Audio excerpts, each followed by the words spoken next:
Bismillahirrahmanirrahim. Assalamu alaikum. Welcome back, dear students. Today I am going to teach you structure of proteins. Dear students, जब भी हम protein की बात करते हैं तो हम ये बात करते हैं प्रोटीन्स जो हैं बेसिकली वो अमाइनो एसिड्स से मिलकर बने हुए होते हैं। जब बहुत ज़्यादा अमाइनो एसिड्स मिलते हैं तो वो पॉलीपेप्टाइड चेन कहलाती है। अब कोई भी प्रोटीन है, कोई भी उसका सीक्वेंस है, तो बेसिकली उसने अपनी प्रॉपर कन्फर्मेशन के अंदर आना होता है। प्रॉपर कन्फर्मेशन क्या होती है कि प्रॉपर स्ट्रक्चर के अंदर आना होता है।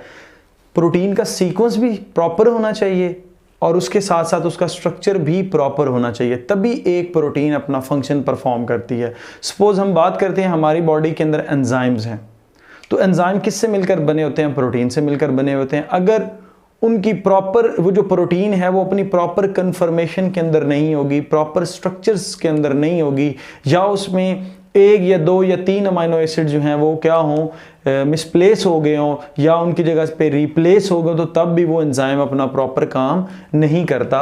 होता क्या है कि ये जो प्रॉपर कन्फर्मेशन है एक्चुअली ये है कि इनके ना चार स्ट्रक्चर हैं basically: primary structure, secondary structure, tertiary structure और क्वाटरनरी स्ट्रक्चर।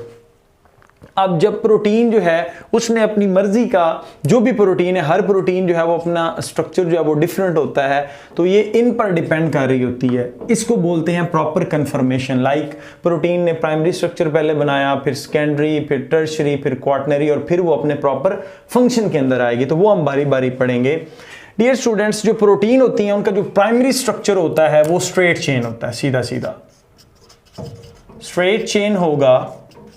अब इससे क्या मुराद है? स्ट्रेट चेन से क्या मुराद है कि जो अमाइनो एसिड का सीक्वेंस है, ये ए फॉर अमाइनो एसिड, ये जो अमाइनो एसिड का सीक्वेंस है या अमाइनो एसिड हैं, ये स्ट्रेट चेन में एक दूसरे के साथ क्या होंगे?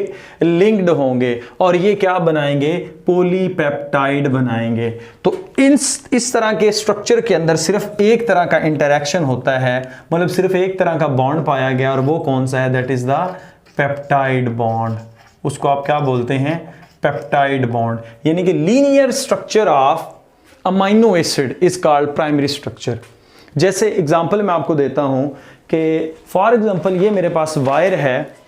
सो डियर स्टूडेंट्स, ये वायर आपको नजर आ रही होगी। ये वायर बिल्कुल जब इसका लीनियर स्ट्रक्चर होगा, जब ये इस तरह से होगी, तो ये क्या कहलाएगी? ये कहलाएगी प्राइमरी स्ट्रक्चर। और इसमें सिर्फ और सिर्फ अमाइनो एसिड का जो है वो सीक्वेंस जो है वो एक लीनियर लाइन के अंदर होता है, और इनमें सिर्फ पेप्टाइड बॉन्ड पाया जाता है। ये जो लीनियर स्ट्रक्चर है या जो प्राइमरी स्ट्रक्चर है, ये फर्स्ट टाइम फ्रेडरिक सेंगर ने इसको डिस्कवर किया था, और कि ये काम वो किस पर कर रहा था? इंसुलिन के ऊपर काम कर रहा था। इंसुलिन प्रोटीन है जो ब्लड में शुगर के लेवल को क्या कर रही होती है? कम करती है। इसका काम ये होता है। अब ये जो इंसुलिन है उसने ये देखा कि इसके अंदर टोटल 51 अमाइनो एसिड हैं, और ये 2 चेन्स पर मुश्तमिल हैं। 2 चेन्स कौन कौन सी हैं? एक है अल्फा चेन और दूसरी है बीटा चेन। अल्फा चेन के अंदर डियर स्टूडेंट्स 21 अमाइनो एसिड थे, और बीटा चेन के अंदर 30 अमाइनो एसिड थे। तो टोटल कितने अमाइनो एसिड बने? 51। अब मैं एग्जांपल देता हूं कि 51 अमाइनो एसिड को ऐसे सीक्वेंस में जोड़ा जाए स्ट्रेट, तो वो आपके पास क्या है? एक में 21 आ जाएं और एक में कितने आ जाएं? 30 आ जाएं। तो 30 अमाइनो एसिड का एक सीक्वेंस स्ट्रेट चेन में और 21 का एक, वो आपके पास क्या कहलाता है? प्राइमरी स्ट्रक्चर कहलाता है। अब ये जो फ्रेडरिक सेंगर था डियर स्टूडेंट्स, इसको तकरीबन 10 साल लगे एक छोटी सी प्रोटीन जो कि 51 अमाइनो एसिड से मिलकर बनी हुई है उसको सीक्वेंस करने में तकरीबन 10 साल लगे। तो ये तब की बात है कि जब मशीन्स जो ऑटोमेटेड मशीन्स नहीं थी। आजकल तो प्रोटीन का सीक्वेंस इंतहाई इजी हो गया। ऑटोमेटेड मशीन्स हैं, वो विद इन मिनट्स जो हैं वो आपको सीक्वेंस बता देती हैं अमाइनो एसिड्स का। उसके बाद एक और है, वो है हमारे पास, दैट इज द हीमोग्लोबिन। अब ये जो हीमोग्लोबिन है ना, इसके अंदर टोटल अमाइनो एसिड है 574। ये हीमोग्लोबिन जो है ये भी 2 चेन्स पर जो है वो मुश्तमिल होती है। 2 आपके पास अल्फा चेन है और इसी तरह से 2 बीटा चेन है। तो अल्फा चेन में कितने आते हैं? 141 मल्टीप्लाइड बाय 2 कर लें। इसी तरह से बीटा चेन में आते हैं 146 मल्टीप्लाइड बाय 2 कर लें। तो ये आपके पास आंसर कितना आएगा? 282 प्लस 2 6 12 एंड 2 4s आर 8 और एक 8 और एक 9 आपके पास आ जाएंगे। 2 1s आर 2 292। इन आप दोनों को जब प्लस करते हैं तो वो कितने आते हैं 574 अमाइनो एसिड्स आते हैं। तो बेसिकली ये जो आपके पास है, ये जो हीमोग्लोबिन है ये 574 अमाइनो एसिड से मिलकर बनी होगी। अब डियर स्टूडेंट्स, इन 574 या ये जो 2 अल्फा चेन्स हैं 2 बीटा चेन्स हैं, ओनली सिंगल अमाइनो एसिड, कोई एक अमाइनो एसिड भी होगा वो अपनी जगह रिप्लेस कर जाए, उसका सीक्वेंस प्रॉपर ना रहे या उसकी जगह पर कोई और अमाइनो एसिड आ जाए, तो ये जो हीमोग्लोबिन है इसका काम क्या होता है, ऑक्सीजन को कैरी करना, ब्लड के अंदर ऑक्सीजन को कैरी करना। सो डियर स्टूडेंट्स, अगर एक amino acid, only single amino acid भी जो है अगर वो इसमें रिप्लेस हो जाता है या मिस हो जाता है तो उससे क्या होगा, ये प्रोटीन अपना प्रॉपर फंक्शन नहीं करेगी। सो हम कहते हैं कि अगर इस प्राइमरी स्ट्रक्चर के अंदर किसी भी जगह पर कोई भी एक अमाइनो एसिड की रिप्लेसमेंट हो जाए या एक अमाइनो एसिड जो है आपके पास वो मिसप्लेस हो जाए या एक और एक्स्ट्रा ऐड हो जाए, सो उससे क्या होगा कि प्रोटीन अपनी प्रॉपर कन्फर्मेशन के अंदर प्रेजेंट नहीं होगी। सो ये आपके पास एग्जांपल है हीमोग्लोबिन की। अब हीमोग्लोबिन जो है उसमें क्या होता है, ग्लूटामिक एसिड होता है, वो रिप्लेस हो जाता है विद वेलिन। अब ये इससे क्या होगा, सिर्फ एक अमाइनो एसिड के फर्क की वजह से ये प्रोटीन अपने प्रॉपर फंक्शन परफॉर्म नहीं करती, ऑक्सीजन को कैरी नहीं करेगी। ये आपके पास क्या है, that is a primary structure. इसी तरह से अब हम बात करते हैं secondary structure. So dear students, secondary structure में सबसे पहले क्या होगा, प्राइमरी स्ट्रक्चर तो हो गई, तो इट्स मीन उसमें पेप्टाइड बॉन्ड जो है वो ऑलरेडी होगा, बट उसके साथ साथ एक नया बॉन्ड जो है वो इंट्रोड्यूस होता है यहाँ पे, that is the hydrogen bond. उसको आप क्या बोलते हैं, हाइड्रोजन बॉन्ड। अब हाइड्रोजन बॉन्ड होने की वजह से ये जो स्ट्रक्चर बनता है ये आपके पास क्या कहलाता है, सेकेंडरी स्ट्रक्चर। इसकी एग्जांपल आपके पास ये है। फॉर एग्जांपल स्टूडेंट्स, ये जो है ये पहले क्या था, स्ट्रेट था, बिल्कुल स्ट्रेट। अब ये इस तरह से हेलिकल स्ट्रक्चर के अंदर आ गया, ये आप देख सकते हैं हेलिकल स्ट्रक्चर के अंदर आ गया। अब ये हेलिकल स्ट्रक्चर जो है इसको हम बोलेंगे अल्फा हेलिक्स का नाम देंगे, इसको हम क्या नाम देंगे, अल्फा हेलिक्स का। तो ये जो स्ट्रक्चर बना है दैट इज द, ये जो अल्फा चेन्स है मैं आपको बता रहा था, ये क्या कहलाएगी, अल्फा हेलिक्स कहलाएगी। और ये किस वजह से हुआ है, due to hydrogen bond. Actually क्या था कि ये जो स्ट्रेट थी, ये जो स्ट्रेट चेन थी, स्ट्रेट, अब ये क्या हुई है, कर्ल हो गया, एक हेलिकल स्ट्रक्चर बना रही है। और ये ऐसा क्यों हुआ है, because of hydrogen bond. Hydrogen bonding क्या करती है, अबाउट 3.6 अमाइनो एसिड के रिपीट होने के बाद कौन सी फोर्स डेवलप हो जाती है, हाइड्रोजन बॉन्ड डेवलप हो जाता है, जिसके रिजल्ट में जो चीज़ बनती है वो आपके पास क्या कहलाती है, अल्फा हेलिक्स कहलाती है। तो डियर स्टूडेंट्स, ये जो 3.6 अमाइनो एसिड है ये MCQs 2-3 दफ़ा जो है वो आया हुआ है, तो ये आपको याद होना चाहिए कि यहाँ से लेकर यहाँ तक 3.6 अमाइनो एसिड और इनके दरमियान में कौन सी फोर्स डेवलप हुई हुई है, that is the hydrogen bond. तो दूसरे लफ्ज़ों में आप कह सकते हैं कि प्राइमरी स्ट्रक्चर जो है वो कन्वर्ट हो जाता है सेकेंडरी स्ट्रक्चर में बिकॉज ऑफ हाइड्रोजन बॉन्डिंग। तो जब इस तरह से हाइड्रोजन बॉन्ड आएगी तो ये स्ट्रक्चर आपके सामने आएगा, that is the helical structure. इसी तरह से डियर स्टूडेंट्स हम बात करेंगे बीटा प्लेटेड शीट की। अब बीटा प्लेटेड शीट क्या है, ये दूसरी जो मैं बीटा चेन की बात कर रहा था, बीटा प्लेटेड शीट। अब ये क्या चीज़ है, ये भी सेकेंडरी स्ट्रक्चर है। इसमें क्या होता है कि फॉर एग्जांपल ये एक पॉलीपेप्टाइड है, ये टर्न बैक हो जाए अपने ऊपर, तो इधर इसके दरमियान में कौन सी चीज़ें आ जाएं, हाइड्रोजन बॉन्डिंग आ जाएं।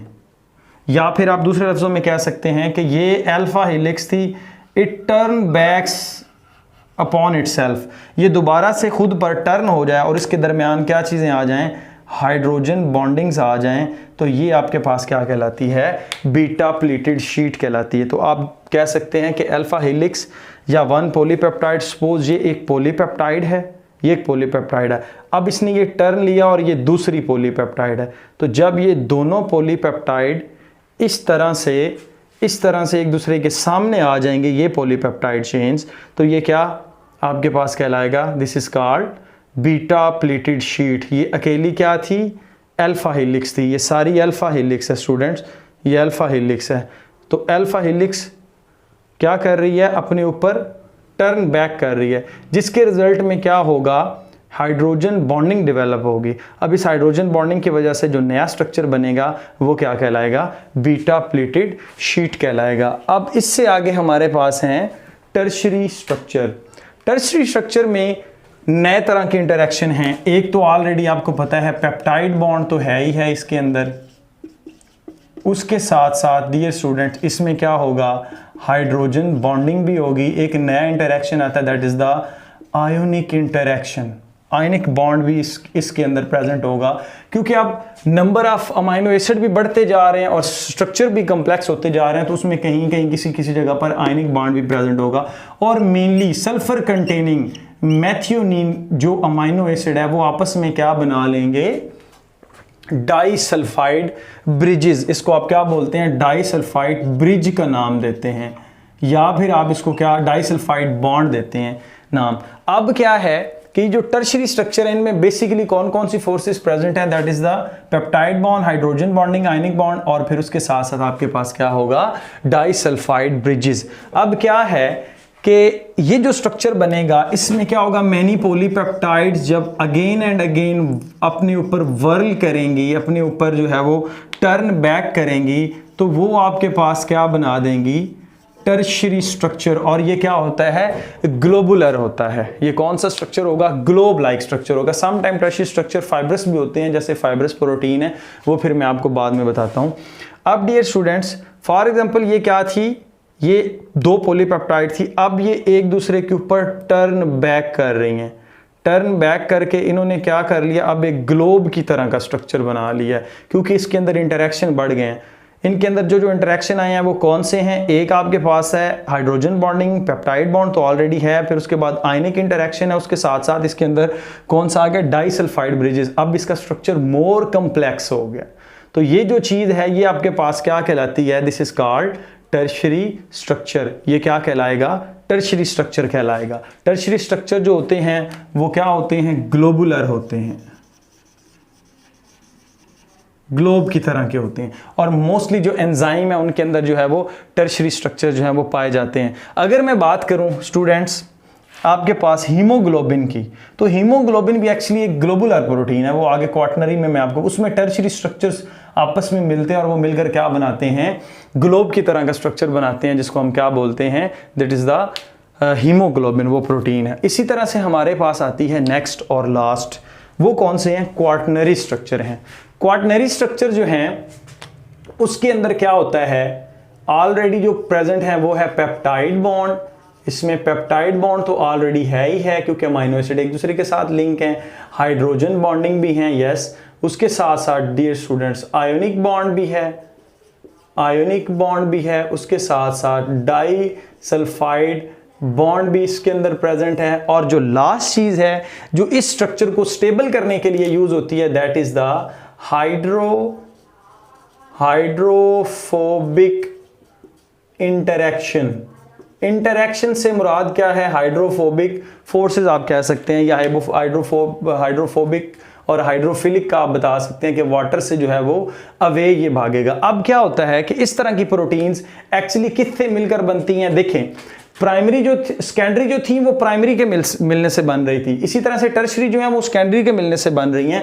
और जो आपके पास क्वाटनरी है उसमें क्या होगा, सपोज ये आपके पास एक टर्शरी सब यूनिट है, इसी तरह से ये आपके पास दूसरा टर्शरी सब यूनिट है, और इसी तरह से दूसरे मार्कर मुझे यूज़ करने दें। इसी तरह से डियर स्टूडेंट्स ये आपके पास तीसरा टर्शरी स्ट्रक्चर है, और ये आपके पास क्या है, चौथा टर्शरी स्ट्रक्चर है। अब ये टर्शरी स्ट्रक्चर को कोई एक चीज़ जो है वो हेल्ड की भी होती है। फॉर एग्जांपल मैं यहाँ पर आयरन का ही नाम ले लेता हूँ। आयरन के मॉलिक्यूल ने इसको क्या किया हुआ है, इन चारों को इकट्ठा करके रखा हो, तो ये आपके पास क्या कहलाता है, क्वाटनरी स्ट्रक्चर कहलाता है। तो प्रोटीन के साथ साथ इनको एक मतलब कि नॉन प्रोटीनिक पार्ट भी जो होता है वो प्रॉपर फंक्शन करने के लिए यूज़ होता है, दरकार होता है, जिसको आप समटाइम कोफैक्टर भी बोलते हैं एंजाइम के केस में। उसने इन चारों पॉलीपेप्टाइड्स को, चारों टर्शियरी स्ट्रक्चर्स को जोड़ के एक बड़ा स्ट्रक्चर बनाया और उसको आप क्या बोलते हैं, क्वाटरनरी स्ट्रक्चर बोलते हैं। ये भी स्टूडेंट्स ग्लोबुलर होता है, ग्लोबुलर होता है। और मेनली जो आपके पास एंजाइम्स हैं, मेनली जो एंजाइम्स हैं वो कौन से, क्वाटरनरी स्ट्रक्चर और टर्शियरी स्ट्रक्चर से मिलकर बने हुए होते हैं। तो ये बेसिक जो है आपके पास इसके स्ट्रक्चर थे। मैं अब आपको इसकी एग्जांपल दे देता हूँ। फॉर एग्जांपल आपके पास ये क्या थी, एक टर्शियरी कॉइल थी डियर स्टूडेंट्स, ये आपके पास दूसरी टर्शियरी कॉइल है और इसी तरह से ये आपके पास तीसरी टर्शियरी कॉइल है। तो ये तीनों अब एक ही जगह पर एक ही फंक्शन परफॉर्म करेंगी। तो ये चीज़ क्या कहलाएगी आपके पास, this is the quaternary structure. ये कौन सा स्ट्रक्चर बन जाएगा, क्वाटरनरी। और ये किस तरह का होगा, ग्लोबुलर होगा। अब आप देख सकते हैं कि ये है proper confirmation of the protein, के प्रोटीन अपनी प्रॉपर कन्फर्मेशन के अंदर होती है। अगर वो सेकेंडरी स्ट्रक्चर सही तरह से डेवलप ना कर पाए तो टर्शियरी नहीं होगा। पहले मैं स्टार्ट करूंगा, प्राइमरी स्ट्रक्चर अगर ठीक नहीं है तो सेकेंडरी ठीक नहीं होगा, सेकेंडरी ठीक नहीं होगा तो टर्शियरी ठीक तरह से नहीं बन पाएगा, टर्शियरी ठीक नहीं होगा तो वो क्वाटरनरी सही तरह से नहीं बना पाएगा, जिसकी वजह से क्या होगा, प्रोटीन अपनी प्रॉपर कन्फर्मेशन के अंदर नहीं आ पाएगी, जिसके रिजल्ट से क्या होगा कि वो प्रोटीन अपना फंक्शन परफॉर्म प्रॉपर जो है वो नहीं कर सकती। अच्छा, तो डियर स्टूडेंट्स, नेक्स्ट हमारा जो पोर्शन रह गया था वो था स्ट्रक्चर ऑफ प्रोटीन्स के बाद जो है वो है क्लासिफिकेशन ऑफ प्रोटीन। बेसिकली हमने प्रोटीन को दो क्लासेस में क्लासिफाई किया है, एक है फिब्रस प्रोटीन और दूसरी आपके पास क्या कहलाती हैं, ग्लोबुलर प्रोटीन। जो फिब्रस प्रोटीन है वो 1 और मोर पॉलीपेप्टाइड से मिलकर बनी हुई होंगी। अब इनके अंदर जो है एक या एक से ज़्यादा, मतलब फ्यू हो सकती हैं, 10 हो सकती हैं, 15। तो ये जो है वो किससे मिलकर बनी हुई है, फाइब्रस प्रोटीन जो है ये सेकेंडरी स्ट्रक्चर से मिलकर बनी हुई है। तो हम कहते हैं कि इनके अंदर या तो अल्फा हेलिक्स होगी या फिर क्या होगा, अल्फा हेलिक्स के साथ साथ क्या होगी, बीटा प्लेटेड शीट होगी। तो इनके अंदर जो इंपॉर्टेंट स्ट्रक्चर्स होते हैं वो कौन से होते हैं, सेकेंडरी स्ट्रक्चर इंपॉर्टेंट होते हैं, including alpha helix and beta pleated sheet. उसके बाद जो हमारे पास जो है ग्लोबुलर प्रोटीन है, इसके अंदर मल्टीपल पॉलीपेप्टाइड होती है, यानी बहुत ज्यादा पॉलीपेप्टाइड्स हैं। अब इसमें भी वो 10, 15 से 20 तक जो है ना वो पॉलीपेप्टाइड हो सकती हैं, 4 या 5 पॉलीपेप्टाइड से, लाइक आपने हीमोग्लोबिन के अंदर पढ़ा है। तो उसमें अब क्या होगा, इसके अंदर जो टर्शियरी स्ट्रक्चर जो हैं वो क्या होंगे, इंपॉर्टेंट होंगे, यानी कि बहुत सारे टर्शियरी स्ट्रक्चर्स मिलेंगे तो वो एक ग्लोबुलर प्रोटीन जो है वो बनाएंगे। तो इसी तरह से they are insoluble in water. अब मैं एग्जांपल देता हूं इसकी कि ये वाटर के अंदर इनसॉल्युबल क्यों नहीं है और ये सॉल्युबल क्यों है। इसकी एग्जांपल है आपके पास एंजाइम और इसकी एग्जांपल है आपके पास हीमोग्लोबिन। अब हीमोग्लोबिन हो या एंजाइम हो, वो ब्लड के अंदर जो है वो क्या कर रहे होते हैं, सर्कुलेट कर रहे होते हैं, या फिर ह्यूमन सेल्स के अंदर जो है वो सर्कुलेट कर रहे। तो सेल के अंदर जो है वो 70% क्या होता है, वाटर होता है। तो ये जो है ग्लोबुलर प्रोटीन एक्वस मीडिया के अंदर क्या होंगी, सॉल्युबल होंगी। अब ये जो है ये इनसॉल्युबल क्यों है, क्योंकि इसकी जो कंपोजिशन है उनमें सेकेंडरी स्ट्रक्चर और की जो एग्जांपल है फिब्रिनोजिन, एल्ब्यूमिन है या सिल्क फाइबर हैं। सो डियर स्टूडेंट्स, या माइक्रोट्यूब्यूल्स हैं, माइक्रोफिलामेंट्स हैं। तो ये जो स्ट्रक्चर होते हैं ये वाटर में सॉल्युबल नहीं होते, क्योंकि अगर ये वाटर में सॉल्युबल होते तो ब्लड कभी भी क्लॉट ना करता। फिब्रिनोजिन जो है या एल्ब्यूमिन है, ये क्या करती हैं, ब्लड क्लॉटिंग में हेल्प करती हैं, थ्रेड लाइक हैं। ये वहाँ पर क्या करती है, जहाँ पर कट होगा वहाँ पर डियर स्टूडेंट्स ये क्या कर देंगी, एक नेटवर्क सा बना देंगी, नेट बना देंगी। और वाटर इनसॉल्युबल, अगर ये सॉल्युबल हो तो ब्लड के साथ ये साथ ही क्या हो जाएं, बह जाएं। तो इस वजह से हम कहते हैं कि ये इनसॉल्युबल होती हैं एक्वस मीडिया के अंदर। दे कांट बी क्रिस्टलाइज, इनको आप क्रिस्टलाइज नहीं कर सकते। बट जो एंजाइम होते हैं या ग्लोबुलर प्रोटीन होती हैं, दे कैन बी क्रिस्टलाइज। आपको मार्केट में प्रोबायोटिक के नाम से मेडिसिन मिलती हैं, तो एक्चुअली उनके अंदर क्या होता है, प्रीबायोटिक और प्रोबायोटिक, उसके अंदर क्या होता है कि वो एंजाइम जो है उनको क्रिस्टलाइज किया हुआ होता है। या और भी जो है वो लाइक आप कह सकते हैं कि बायोटेक्नोलॉजी के अंदर आपको एंजाइम जो है वो क्रिस्टलाइज फॉर्म में जो है वो मिल जाते हैं, या ग्लोबुलर प्रोटीन्स जो हैं वो मिल जाती हैं इस तरह। अब डियर स्टूडेंट्स, बात की जाए एग्जाम्पल्स की तो हमारी बात हो जाएगी। हम कहते हैं कि ये स्ट्रक्चरल प्रोटीन है और ये कौन सी है, फंक्शनल प्रोटीन है। सो सेकेंडरी स्ट्रक्चर जो होंगे या आप कह सकते हैं जो फाइब्रस प्रोटीन्स होंगे ये स्ट्रक्चरल प्रोटीन्स हैं। कैसे स्ट्रक्चरल हैं, लाइक अगर हम बात करते हैं इंटरमीडिएट फिलामेंट की, माइक्रोट्यूब्यूल की, या जो ट्यूबुलिन प्रोटीन है उसमें केराटिन, एक्टिन है, मायोसिन है। अब ये सारी प्रोटीन्स कौन सी हैं? फिब्रस प्रोटीन है। अब ये फिब्रस प्रोटीन जो है ये सेल का स्ट्रक्चर बना रही होती हैं, एक्चुअली साइटोस्केलेटन बना रही होती हैं एक्चुअली। अगर हम बात करते हैं इनकी ग्लोबुलर प्रोटीन की तो फंक्शनल हैं, क्योंकि इनके अंदर कौन सी चीज़ आती है? एंजाइम आते हैं। तो एंजाइम जो है वो बेसिकली क्या कर रहे होते हैं? सेल में, सेल की फिजियोलॉजी में अपना फंक्शन प्ले कर रहे होते हैं, जिसके रिजल्ट से क्या होता है? हम कहते हैं कि ग्लोबुलर प्रोटीन जो है वो फंक्शनल है और फिब्रस प्रोटीन जो है वो आपके पास कौन सी हैं? स्ट्रक्चरल हैं। तो यहाँ तक था। ये जो डिफरेंस है डियर स्टूडेंट्स ये बहुत इंपॉर्टेंट है और ये पेपर में आया हुआ है। आप इसको जो है वो अगेन एंड अगेन रिकॉल करें, इसको मेमोराइज करें ताकि आप जो है वो अच्छे मार्क्स जो है वो सिक्योर कर सकें। Thank you.